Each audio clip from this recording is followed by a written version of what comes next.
তখনকার সময়ে কুরবানি কবুল হওয়ার আলামত ছিল আসমান থেকে আগুন, আগুন এসে যার কুরবানিটাকে জ্বালায় দিত তার কুরবানিটাই কবুল হতো। আর যার কুরবানি আগুনে জ্বালাইতো না বুঝা যাইতো তার কুরবানি কবুল হয় নাই। যখন দুজনে কুরবানির বস্তু সামনে পেশ করলেন, এবার সবাই অপেক্ষায় আগুন আসবে, কার কুরবানিটা আগুন জ্বালাবে। পয়গম্বর আদম আলাইহিস সালাম তিনিও দাঁড়ায় আছেন, মা হাওয়া আলাইহিস সালাম তিনিও দাঁড়ায় আছেন, সবাই দাঁড়ায় আছে, ভাই বোন দাঁড়ায় আছে। আকলিমারে কে বিয়ে করবে ফয়সালা হবে আসমান থেকে। কেমনে? কয় কুরবানি যার কবুল হবে তারে আকলিমাকে সেই বিয়ে করবে। আগুন আসলো, এই সেই হাবিলের সেই দুম্বা পশুটাকে আগুন জ্বালায় দিল, কিন্তু কাবিলের কুরবানির রাখা বস্তুকে আগুন স্পর্শ করলো না। এতে করে প্রমাণ হয়ে গেল হাবিলের কুরবানি আল্লাহর দরবারে কবুল হয়েছে, কাবিলের কুরবানি কবুল হয় নাই। আকলিমারে বিয়ে করবেন হাবিল, কাবিল নয়। ফয়সালা আর নবীর কাছে না, ফয়সালা আসমান থেকে হয়ে গেছে। এত সুন্দর ফয়সালা হওয়ার পরও কাবিল মানে না। কাবিল এরপরে জিদ করলো, এমন জিদ প্রকাশ্যে বলে ফেললো, এ হাবিল তোরে আমি খুন করমু, তোরে আমি হত্যা করমু। প্রকাশ্যে সে ডিক্লেয়ার দিয়ে দিল, খুন করার কথা বলল। ভাইরা বন্ধুরা, সর্বপ্রথম কুরবানিও চালু হয়েছে তাদের কুরবানির মাধ্যমে। আর এখন যে ঘটনা ঘটতে যাইতেছে খুন খারাপি, এটাও সেই কাবিলের মাধ্যমে। কুরবানির রসুম চালু হয়েছে আদম আলাইহিস সালামের সন্তান হাবিল আর কাবিলের কুরবানির মাধ্যমে। সেই দিন থেকে কুরবানি আজও পর্যন্ত পৃথিবীতে চালু রয়েছে। সকল নবী রাসূলগণের মাঝেও কুরবানির আদেশ জারি ছিল, সকল পয়গম্বরগণের মাধ্যমে কুরবানির আদেশ জারি ছিল। লিকুল্লি উম্মাতিন জাআলনা মানসাকা, আল্লাহ কয় প্রতিটা উম্মতের জন্যই আমি আল্লাহ কুরবানিকে তাদের জন্য একটা হুকুম জারি করেছিলাম। কাবিলে কয় আমি তোরে খুন করব, করেই ফেললো। ভাইকে ভাই খুন করে ফেললো। হাবিল কাবিলের হাতে খুন। এ মানব জাতির ইতিহাসের সর্বপ্রথম খুন, সর্বপ্রথম হত্যা। ভাইয়ের হাতে ভাই হত্যা, ভাইয়ের হাতে ভাই খুন। মনে রাখবা, যে জিনিস যে প্রথম চালু করে সেটা যদি ভালো হয়, এই ভালো জিনিস যতদিন পর্যন্ত জমিনে চলবে, শুরু করেছিল চালু করেছিল যে তার আমল নামায় প্রত্যেকটা ভালো কাজের সওয়াবের অংশ সে পাবে, ঠিক তেমনি ভাবে মন্দ কাজের শুরু যে করবে, খারাপ কাজের শুরু আর প্রচলন যে শুরু করবে, যতদিন পর্যন্ত এই খারাপ কাজটা দুনিয়ায় চালু থাকবে, যারাই করবে তারা যেমন গুনাহগার হবে, গুনার একটা অংশ সর্বপ্রথম যে চালু করেছিল তার আমল নামার অ্যাকাউন্টও গিয়ে জমা হবে। এজন্যই পৃথিবীর শেষ পর্যন্ত দুনিয়ার জমিনে যত খুন হবে যুবক, প্রতিটা খুনের একটা পাপের অংশ কাবিলের আমল নামায়ও জমা হবে।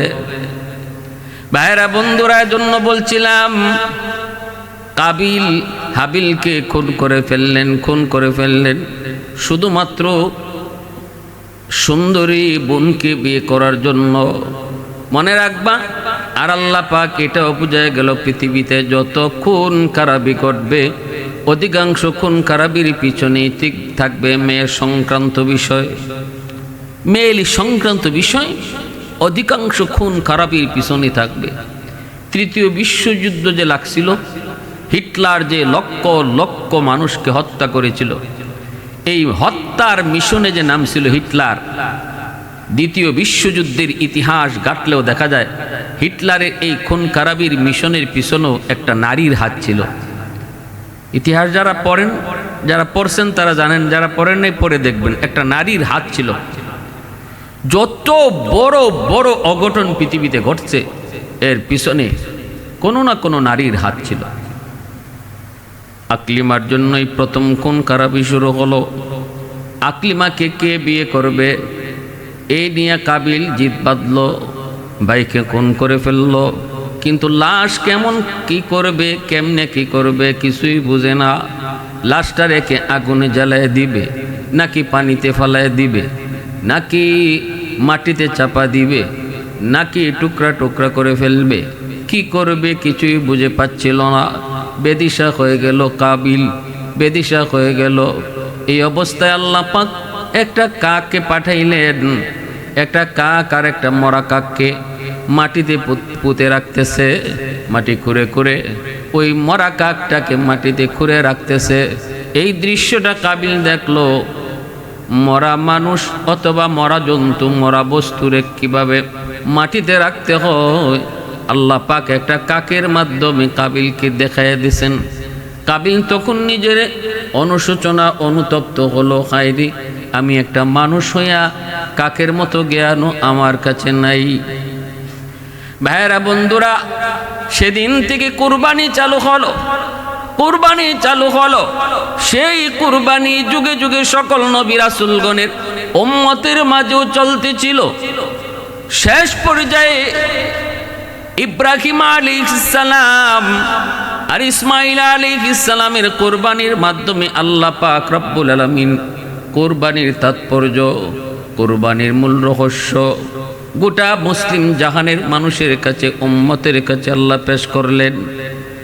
আদম আলাইহিস সালাম থেকে কুরবানি চালু হয়েছে, কিন্তু কুরবানির মূল রহস্যটা ইব্রাহিম আর ইসমাইলের কুরবানির ঘটনা থেকে আল্লাহ পাক আমাদেরকে বের করে দিয়েছেন।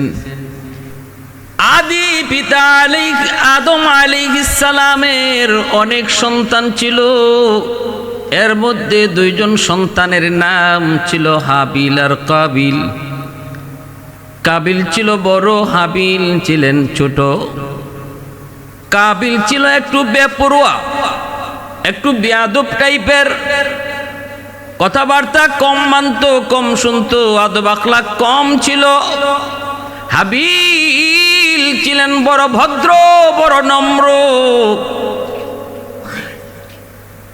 আদম আলাইহিস সালাম এবং মা হাওয়া আলাইহিস সালামের মাধ্যমেই আল্লাহ পাক দুনিয়াতে মানব জাতির সৃষ্টি করলেন।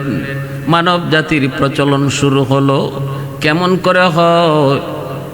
তাদের গর্ভে আল্লাহ পাক জোড়ায় জোড়ায় সন্তান দিতেন।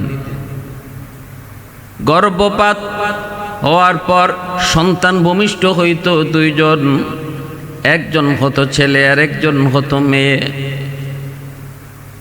যেই গর্ভের ছেলে আর মেয়ে একসাথে হতো, এরা দুইজন থাকতো আপন সহোদর ভাই বোন। তাদের মধ্যে বিবাহ বন্ধন ছিল হারাম।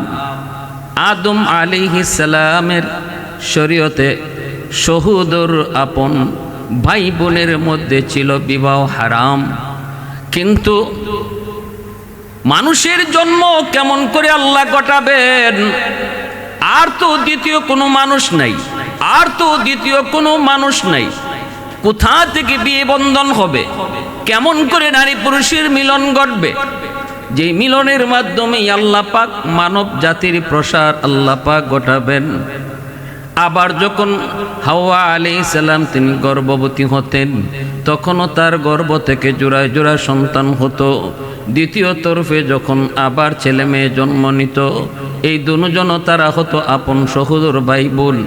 একজন আরেকজনের সাথে বিবাহ হারাম, কিন্তু বিবাহ বন্ধন শরীয়তে আদম আলাইহিস সালামের শরীয়তে বৈধ করে দিয়েছিল। প্রথম তরফের ছেলে, দ্বিতীয় তরফের মেয়ে, দ্বিতীয় তরফের ছেলে, প্রথম তরফের মেয়ে, এইভাবে তাদের মধ্যে বিবাহ বৈধ করে দেওয়া হলো, যেন মানব জাতির সৃষ্টি হয়, মানব জাতির প্রসার ঘটে। কাবিলের সহোদর বোন কাবিলের সাথে যেই মেয়ে দুনিয়াতে আগমন করলো তার সহোদর বোন রূপে ছিল একটু কম, রূপবতী কম, সৌন্দর্য কম, কিন্তু হাবিলের যে সহোদর বোন, হাবিলের সহোদর বোন সৌন্দর্য ছিল কম, কাবিলের সাথে যেই সহোদর বোন সে ছিল সৌন্দর্য অনেক বেশি। কাবিলের সহোদর বোন ছিল অনেক সুন্দর, যার নাম ছিল আকলিমা। আদম আলাইহিস সালামের শরীয়তের বিধান মোতাবেক কাবিলের সহোদর বোনকে বিয়ে করবেন হাবিল, আর হাবিলের সহোদর বোনকে বিয়ে করবে কাবিল। যখন এই শরীয়তের বিধান তাদের মধ্যে ধার্য করা হলো, কাবিল এটাকে মেনে নিতে পারল না। কাবিল কয়, আমার সহোদর বোন আকলিমা অনেক সুন্দরী, আমি তারে বিয়ে করব। আদম আলাইহিস সালাম বলেন, এটা তো বৈধ নয়, এটা তো আল্লাহ পাক হারাম করে দিয়েছেন, সহোদর বোনকে বিয়ে করা যাবে না। একসাথে যার যমজ যে ভাই বোন তারা একজন আরেকজনকে বিয়ে করতে পারবে না, কিন্তু পরের যমজের ভাইকে আরেক যমজের বোন বিয়ে করতে পারবে, পরের যমজের বোনকে আরেক যমজের ভাই বিয়ে করতে পারবে। এ কাবিল এমন কথা বইল না যেটা আল্লাহ পাক রব্বুল আলামিন নারাজ হয়। শরীয়তের বিধান কখনো উল্টায়ও না। কাবিল মানে না, কারণ সে তো ছিল বেয়াদব প্রকৃতির, কথা অমান্য করত, আদব আখলাক কম ছিল। আল্লাহর পয়গম্বর আদম আলাইহিস সালামের কথা কেউ মানে না। কাবিল কয়, না, আমি আমার বোনরে বিয়ে করব, আমি আমার যমজ বোনরে বিয়ে করব। আদম আলাইহিস সালাম কয়, হয় না। কাবিল কয়, না হইলেও আমি মানি না, আমি যেটা কইছি এটা করব। যখন এই কথার মধ্যে বাক বিতণ্ডা শুরু হয়ে গেল, পয়গম্বরের কথাও সে মানতে রাজি হয় না। অথচ তিনি তো শুধু পিতা নন, একটু তো বোঝার দরকার ছিল কাবিলের, তিনি তো আল্লাহর পয়গম্বরের কথা না মানলে আল্লাহ নারাজ হবে, মুসিবত বিপদ আর গজব আসবে। কিন্তু আল্লাহর ভয় যার অন্তরে নাই রে যুবক, সে তো নবীর কথা কারে কয় এটাও মানতে রাজি হয় না, আলেম উলামা কি কয় তাও বুঝতে রাজি হয় না। যার অন্তরে আল্লাহর ভয় সে তো নবীর কথা মানবে, উলামায়ে কেরামের কথা শুনবে। আল্লাহর ভয় নাই, কারো কথা মানতে রাজি না। ভাইরা বন্ধুরা, এবার আল্লাহর পয়গম্বর আদম আল্লাহর কাছে জানতে চান, মালিক বিপদে পড়েছি, বিপদ, এখন আমি কি ফয়সালা দিব বুঝি না। আল্লাহ পাক কয়, আদম দুজনকে আমার রাস্তায় কুরবানি করতে বলো, যার কুরবানি আমি আল্লাহর দরবারে কবুল হবে তার মতামতই গ্রহণ করা হবে। কাবিল তারও বলো সে যেন কুরবানি করে, হাবিলকে বলো সেও যেন কুরবানি করে। আকলিমারে কে বিয়ে করবে, কুরবানি যার কবুল হবে সেই আকলিমাকে বিয়ে করবে। আদম আলাইহিস সালাম এই সংবাদ যখন দুজন সন্তানকে জানালেন, দুজন মানল। কাবিল সে ছিল একজন কৃষক, সে ক্ষেত কামারি করত, শস্য ক্ষেত করত, আর হাবিল ছিলেন ছাগল দুম্বার একজন রাখাল, ছাগল দুম্বা রাখালি করতেন। তাই তিনি আল্লাহর রাস্তায় একটা দুম্বা কোরবানি করলেন, আর কাবিল সে কিছু শস্য, কিছু গম আটা আল্লাহর রাস্তায় কোরবানির জন্য পেশ করলো। তখনকার সময়ে কোরবানি কবুল হওয়ার আলামত ছিল আসমান থেকে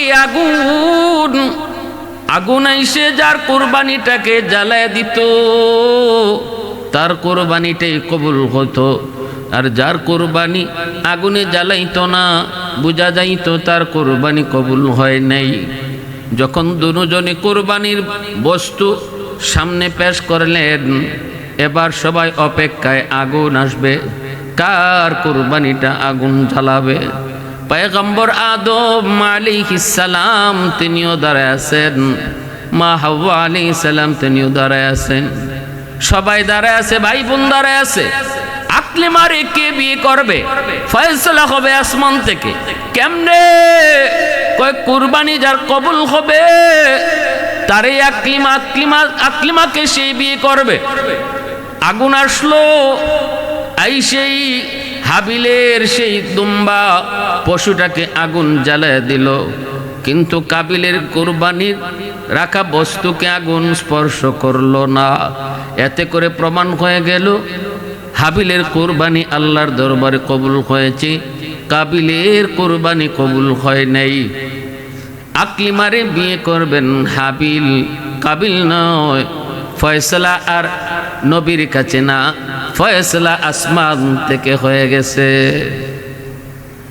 এত সুন্দর ফয়সালা হওয়ার পরেও কাবিল মানে না। কাবিল এরপরে জিদ করলো, এমন জিদ প্রকাশ্যে বলে ফেললো, এ হাবিল, তোরে আমি খুন করমু, তোরে আমি হত্যা করমু। প্রকাশ্যে এসে ডিক্লেয়ার দিয়ে দিল, খুন করার কথা বলল। ভাইরা বন্ধুরা, সর্বপ্রথম কুরবানিও চালু হয়েছে তাদের কুরবানির মাধ্যমে। আর এখন যে ঘটনা ঘটতে যাইতেছে খুন খারাপি, এটাও সেই কাবিলের মাধ্যমে। কুরবানির রসুম চালু হয়েছে আদম আলাইহিস সালামের সন্তান হাবিল আর কাবিলের কুরবানির মাধ্যমে। সেই দিন থেকে কুরবানি আজও পর্যন্ত পৃথিবীতে চালু রয়েছে। সকল নবী রাসূলগণের মাঝেও কুরবানির আদেশ জারি ছিল, সকল পয়গম্বরগণের মাধ্যমে কুরবানির আদেশ জারি ছিল। লিকুল্লি উম্মাতিন জাআলনা মানসাকা, আল্লাহ কয় প্রতিটা উম্মতের জন্যই আমি আল্লাহ কুরবানিকে তাদের জন্য একটা হুকুম জারি করেছিলাম। কাবিলে কয় আমি তোরে খুন করব, করেই ফেললো। ভাইকে ভাই খুন করে ফেললো। হাবিল কাবিলের হাতে খুন। এ মানব জাতির ইতিহাসের সর্বপ্রথম খুন, সর্বপ্রথম হত্যা। ভাইয়ের হাতে ভাই হত্যা, ভাইয়ের হাতে ভাই খুন। মনে রাখবা, যে জিনিস যে প্রথম চালু করে সেটা যদি ভালো হয়, এই ভালো জিনিস যতদিন পর্যন্ত জমিনে চলবে, শুরু করেছিল চালু করেছিল যে তার আমল নামায় প্রত্যেকটা ভালো কাজের সওয়াবের অংশ সে পাবে, ঠিক তেমনি ভাবে মন্দ কাজের শুরু যে করবে, খারাপ কাজের শুরু আর প্রচলন যে শুরু করবে, যতদিন পর্যন্ত এই খারাপ কাজটা দুনিয়ায় চালু থাকবে, যারাই করবে তারা যেমন গুনাহগার হবে, গুনার একটা অংশ সর্বপ্রথম যে চালু করেছিল তার আমল নামার অ্যাকাউন্টও গিয়ে জমা হবে। এজন্যই পৃথিবীর শেষ পর্যন্ত দুনিয়ার জমিনে যত খুন হবে যুবক, প্রতিটা খুনের একটা পাপের অংশ কাবিলের আমল নামায়ও জমা হবে। ভাইরা বন্ধুরা, জন্য বলছিলাম কাবিল হাবিলকে খুন করে ফেললেন শুধুমাত্র সুন্দরী বোনকে বিয়ে করার জন্য।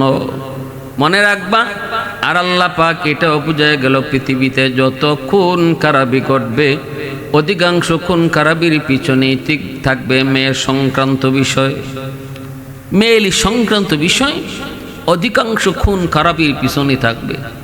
তৃতীয় বিশ্বযুদ্ধ যে লাগছিল, হিটলার যে লক্ষ লক্ষ মানুষকে হত্যা করেছিল, এই হত্যার মিশনে যে নাম ছিল হিটলার, দ্বিতীয় বিশ্বযুদ্ধের ইতিহাস ঘাটলেও দেখা যায় হিটলারের এই খুন খারাপির মিশনের পিছনেও একটা নারীর হাত ছিল। ইতিহাস যারা পড়েন, যারা পড়ছেন তারা জানেন, যারা পড়েন নাই পড়ে দেখবেন, একটা নারীর হাত ছিল।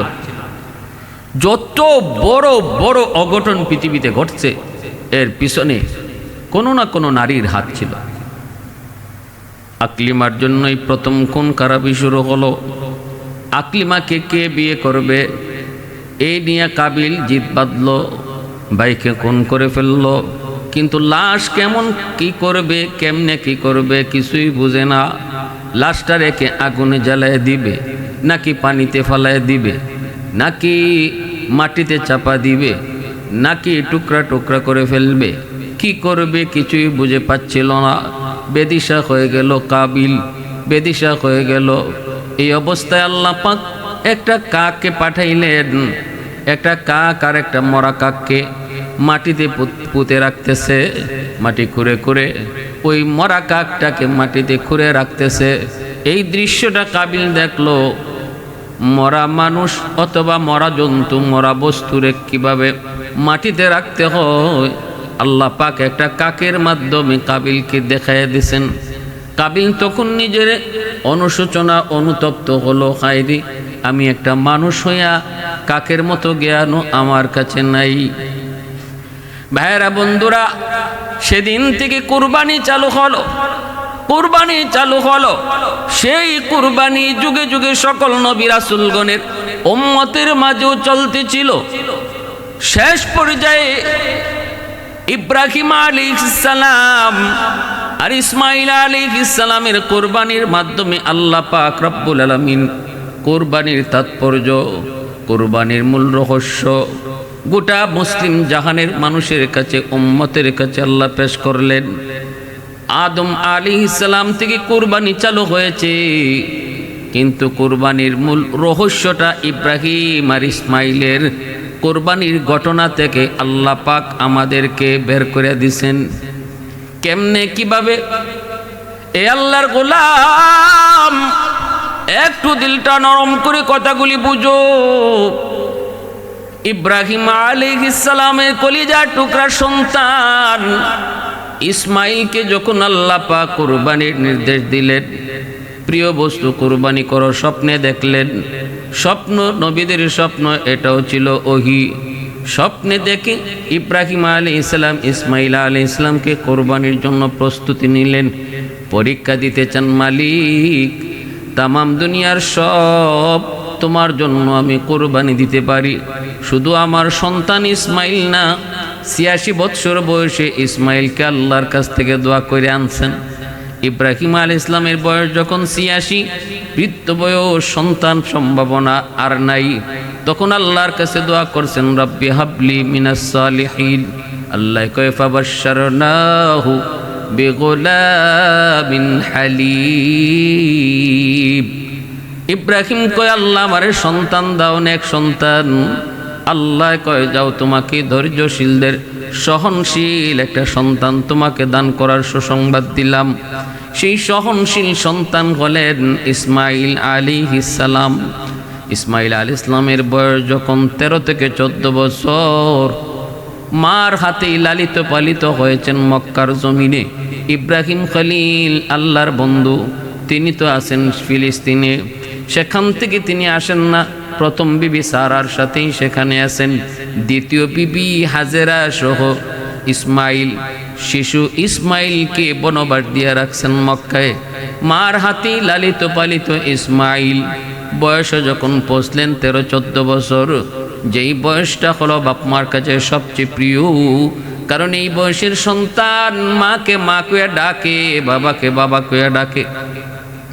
বাবার আঙ্গুল ধরে হাঁটে, মুখ ভরে ভরে আব্বু কইয়া ডাক দেয়। বাবার দিল ঠান্ডা হয়ে যায়, শীতল হয়ে যায়। মা ডাক যত শুনে মার কলিজা শীতল। পৃথিবীতে মা ডাক আর আব্বু ডাকের চেয়ে সুন্দর আর মজার কোনো ডাক নাই রে যুবক। যত বেশি বেশি মারে মা কয়া ডাক দেয়, মার দিল ঠান্ডা হয়। বাবারে যত বেশি বেশি কয়া সন্তান আব্বু কয়া ডাক দেয়, বাবার কলিজা শীতল হয়। সন্তান যখন আব্বুকে আব্বু কয়া ডাকে, মাকে মা কয়া ডাকে, এই বয়সটাতে সন্তানের প্রতি বাপ মার দরদ দ্বিগুণের দ্বিগুণ বেড়ে যায়। ফেরেশতারা কয়, মালিক তোমার খলিল তো মনে হয় তোমার চেয়ে বেশি ইসমাইলকে ভালোবাসে। শেষ বয়সে দোয়া করে পাইছে, আবার সন্তানটাও কত সুন্দর, কেমনে আব্বুকে বাবার হাত ধরে হাঁটে। আল্লাহ কয় অসম্ভব। কয় না গো মালিক, মনে হয় তোমার চেয়ে ইসমাইলকে বেশি ভালোবাসে। আল্লাহ কয় তাহলে দেখো পরীক্ষা, আমার বন্ধু খলিল আমার ভালোবাসার সামনে কলিজার টুকরা সন্তানকেও কুরবানি দিতে রাজি। দেখতে চাও বলে দেখতে চাই, তাহলে ইব্রাহিম পারবানি পারবানি পারবানি আমি আল্লাহর হুকুম মানার জন্য সন্তান ইসমাইলকে কুরবানি করতে? আল্লাহর খলিল লাব্বাইক কইয়াই তিনি পরীক্ষা দেওয়ার জন্য রেডি হয়ে গেলেন। ইসমাইলকে সাথে নিয়ে রওনা হয়ে গেলেন। বিবিকে বললেন, বিবি গো, আমার ইসমাইলকে তুমি রেডি করে দাও। ইসমাইলকে সাথে নিয়ে ইসমাইলকে সাথে নিয়ে দাওয়াত খাইতে যাব। দাওয়াত বিবিকে কিছু বলেন নাই।